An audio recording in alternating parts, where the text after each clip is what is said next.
Hello everyone, welcome to webinar 4. Here we are going to look at the application of sustainable process. This webinar is divided into two sections. The first half discusses the fundamentals of sustainable design, while the remaining examines emerging technologies. Let's begin with part 1, which is the fundamental principles of sustainable design. Sustainable design involves creating products and environments that meet the needs of today without compromising the ability of the future generations to meet their own needs. It consists of the environmental, social, and economic impacts throughout the life cycle of a product or a building. Sustainable design aims to minimize negative impacts on the environment while maximizing benefits for the people and the planet. Orlit prefabricated houses. Built in 1948, they were designed to address the UK's post World War II housing shortage. They are a notable example of sustainable architecture that employed prefabricated materials, making them affordable and quick to construct. The original design specification made provision for a flat roofing system with timber joists between concrete cross beams with a ring beam to the portal frame. Unfortunately, most of the houses of BRE survey in 1983 identifies evidence of condensation creating health problems for the occupants. In some locations, corrosion to the reinforcement was identified, highlighting the initial design shortcomings. Later additions to the Orlet houses include a 30-degree pitched tile roof with timber frame and overlapping concrete tiles on the gables or hipped roofs. Additionally, the EcoFix retrofit process was used to improve energy efficiency, reduce energy consumption, lower bills, and carbon dioxide emissions. Through EcoFit, the company analyzed the homes and identified areas for improvement, such as insulation, drought proofing, and installation of energy efficient boilers and heating systems. As a result, Orlit houses have reduced carbon dioxide emissions by up to 50%, making them more environmentally friendly and cost effective. The floor plan of Orlit houses includes semi detached houses with 3 bedrooms and a ground floor area of 42 square meters. The kitchen, lounge, and the dining area are located on the ground floor, along with the hallway and stairs to the first floor. The first floor has a timber suspended floor with concrete crossbeam, and the walls are 200 mm thick, consisting of 50 mm external skin with 10 mm render, 100 mm cavity, and 50 mm internal blockwork. Unfortunately, the calculated U value of over 4 means the thermal value is very poor and occupants may feel cold even with heating. As York's population grows, Orlet houses continue to provide affordable and comfortable housing options. However, the design flaws and poor thermal value indicate that improvements are still necessary. Retrofitting programs such as EcoFit are a step in the right direction and demonstrate how we can use of sustainable architecture to address the housing crisis while also reducing our carbon footprint. Overall, Orlet houses serve as a reminder that innovative solutions are possible when we take a sustainable approach to design and construction. Sustainable methodologies used in the Orlet housing include a 22-degree pitched roof with photovoltaic and thermal solar panels has been used, an enlarged window to the front with solar shading, a communal laundry and a storage room. There is an extension to opt hydraulic lift in the future. Finally, gardens with rainwater harvesting. Passive ventilation system, also called natural ventilation, makes use of natural forces such as wind and thermal buoyancy to circulate air to and from an indoor space. These ventilation systems work to regulate the internal air temperature as well as bring fresh air in and send stale air out.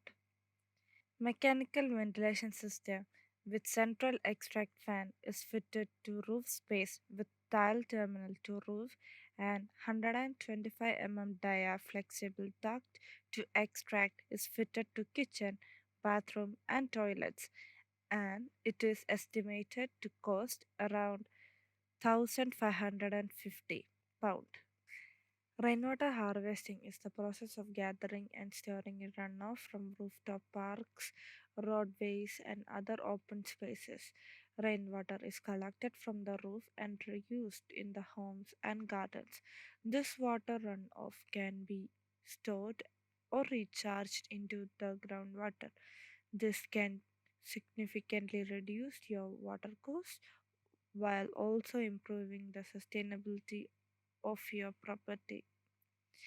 The house has an underground 3,750 liter prefabricated tank located north of the building.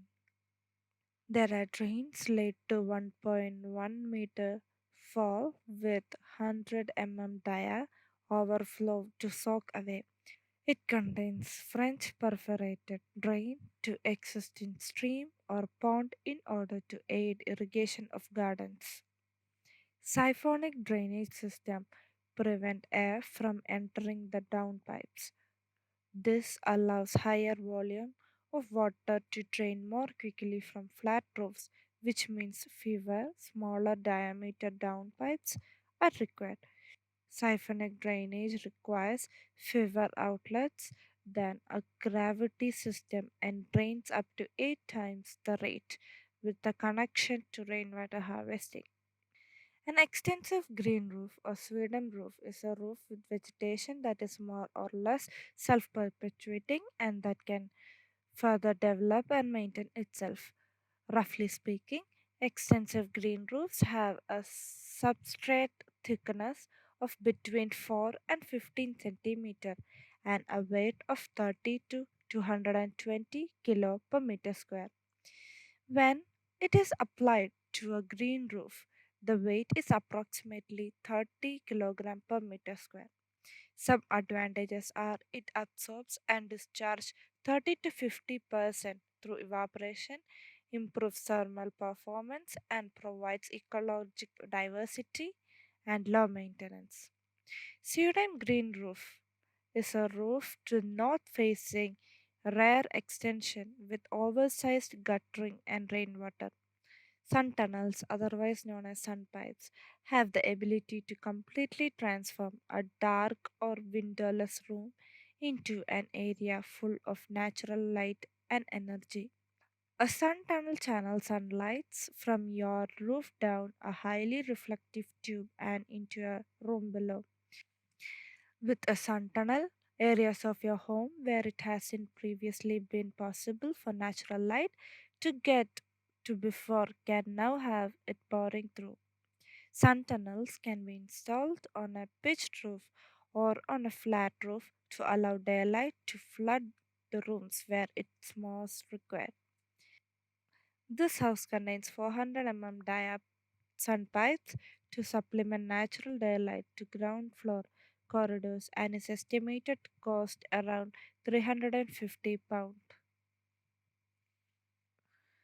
Solar thermal water heating or solar thermal systems use energy from the sun to warm water for storage in a hot water cylinder or thermal storage. Because the amount of available solar energy varies throughout the year, a solar water heating system won't provide 100% of the hot water required throughout the year. Its estimated cost is around £2,500. Let us now talk about meeting the needs of an aging population. The UK population is projected to increase by 3.6 million over the next 10 years, from an estimated 65.6 million in mid 2016 to 69.2 million in mid 2026.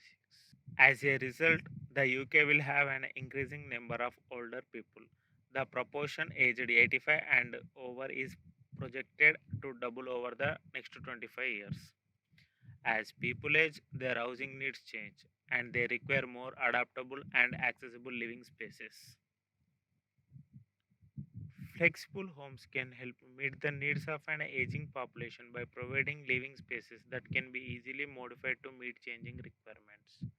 Examples of flexible features include adjustable work surfaces, height adjustable kitchen appliances, and adaptable bathroom fixtures. Benefits of flexible homes are they can help people remain in their homes for longer, reducing the needs for costly care homes and hospitalizations. They can also help people maintain their independence and autonomy, improving their quality of life. Furthermore, flexible homes can help reduce the strain on the healthcare system by preventing unnecessary hospitalizations and providing an environment that promotes health and well being. In conclusion, flexible homes can help meet the changing housing needs of an aging population and provide numerous benefits, including improved quality of life and reduced strain on the healthcare system. With the UK population projected to continue to grow, the need for flexible homes will only become more pressing. And it is essential that policymakers and developers consider the needs of an aging population when designing and constructing new homes. To help with the aging population, the homes can include floor and bed sensors, advanced fridges with sensors, advanced video conferencing, and voice command smart taps. Now let's move on to part 2, which is about emerging technologies. Hydrogen homes. The use of natural gas to heat homes and power appliances has been a significant contributor to carbon emissions and climate change. With the UK government targeting net zero carbon emissions by 2050, it is essential that we explore new and innovative ways to reduce our carbon footprint. Hydrogen homes have emerged as a potential solution to the problem of carbon emissions from home heating and appliances. Hydrogen is a clean and renewable source of energy that doesn't produce carbon dioxide when burned, unlike natural gas. It can be produced through a variety of methods, including electrolysis and steam methane reforming, using renewable energy sources such as wind and solar power. Hydrogen can also be transported through existing gas pipelines, making it an attractive option for the energy industry. The UK's first hydrogen homes have been developed to showcase the potential of this technology. These homes are fitted with hydrogen gas appliances, including cookers, hobs, fires, and boilers, which operate in the same way as natural gas appliances. However, unlike natural gas, hydrogen produces only heat and water vapor when burned, making it a clean and safe alternative. One of the most significant advantages of hydrogen homes is that they can be powered using the existing gas network infrastructure, which means that households can reuse the same pipeline and radiators with just the replacement of appliances needed. Leading manufacturers have already developed hydrogen ready boilers, which can be easily installed and operated in homes. If these boilers are mandated by the government, customers can replace the natural gas boilers with a hydrogen ready version at the end of its natural life, and an engineer just needs to make some simple adjustments at the time of a hydrogen conversion. Moreover, hydrogen homes have the potential to provide a cost effective and least invasive route to zero carbon home heating for many UK homes. They can help reduce the carbon footprint of households, promote the use of clean energy, and contribute to a cleaner environment. In conclusion, hydrogen homes have emerged as a promising solution for reducing the carbon footprint of home heating and appliances. The development of hydrogen technology and infrastructure is a significant step towards achieving the UK's net zero carbon emissions target by 2050. While there are still some challenges that need to be addressed, the potential benefits of hydrogen homes for the environment, households, and the energy industry make them a solution worth exploring. Here is a video by Northern Gas Networks. The gas we currently use to heat our homes is called methane and is often referred to as natural gas. It releases carbon dioxide into the atmosphere, which is causing climate change. Up to a third of the UK's carbon dioxide emissions come from the gas used by industry and in our homes to heat and cook. To meet the government's target to achieve net zero by 2050, we need to change the gas we use. Hydrogen can replace natural gas because it doesn't create any carbon when used.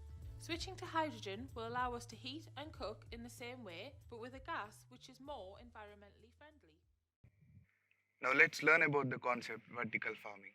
With the global population projected to reach 9.7 billion by 2050, food security is a growing concern. Vertical farming can provide a sustainable solution by growing crops in a controlled environment without the need for arable land or pesticides. In addition to food production, vertical farming can also have a positive impact on urban construction. By utilizing vertical space in buildings, it can reduce the need for land use and provide fresh produce to urban areas where it's often difficult to access. This technology can also have a positive impact on the environment by reducing carbon emissions associated with transportation and decreasing water usage through the use of hydroponics. Vertical farming in construction also has the potential to create new jobs and opportunities in urban areas, contributing to economic growth. As the technology continues to develop, it has the potential to revolutionize the way we approach food production and sustainable urban development. Here is a video on vertical farming from a YouTube channel called Tech and You. Our buildings consume about 40% of our energy. And with our emissions threatening to permanently change our climate, we need more efficient, better, greener cities. We can start by being smarter with what we have: passive solar buildings, public transit, private pedal power, high-density living, and teleworking. But our food production is still a long way from most of the people who live in the cities built on the best arable land. Vertical farming could turn this on its head, or at least its side.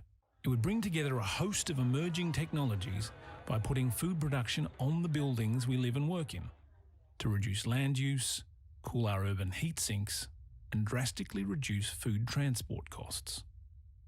Modern agriculture uses 70% of the world's available fresh water, but vertical farms could be fitted with nanofilms that boost condensation and nanomembranes that would filter and clean recycled water. Better water quality, less waste. Crop effectiveness would be boosted by genetic engineering to select the best genetic variants for the environment. Fibre optics might provide light with incredible energy efficiency. One square block farm, 30 stories high, could yield as much food as 10 square kilometres outdoors. Now let's move on to virtual reality and artificial intelligence. Virtual reality and artificial intelligence are rapidly transforming the way we design, build, and operate sustainable buildings. The convergence of these two technologies has opened up new avenues for innovation and creativity in the construction industry, offering a range of benefits to architects, engineers, builders, and building owners. Evolution of virtual reality. The first flight simulator, which was entirely electromechanical, was created in 1920s. In the mid 1950s, an arcade-style theater cabinet was built that would simulate all the senses, not just light and sound. The first head-mounted display was built in 1960s. In the 1980s, many further developments were made and the name virtual reality was born. The integration of virtual reality in gaming was done in 1990s. And finally, rapid development of virtual reality took place in the 2000s.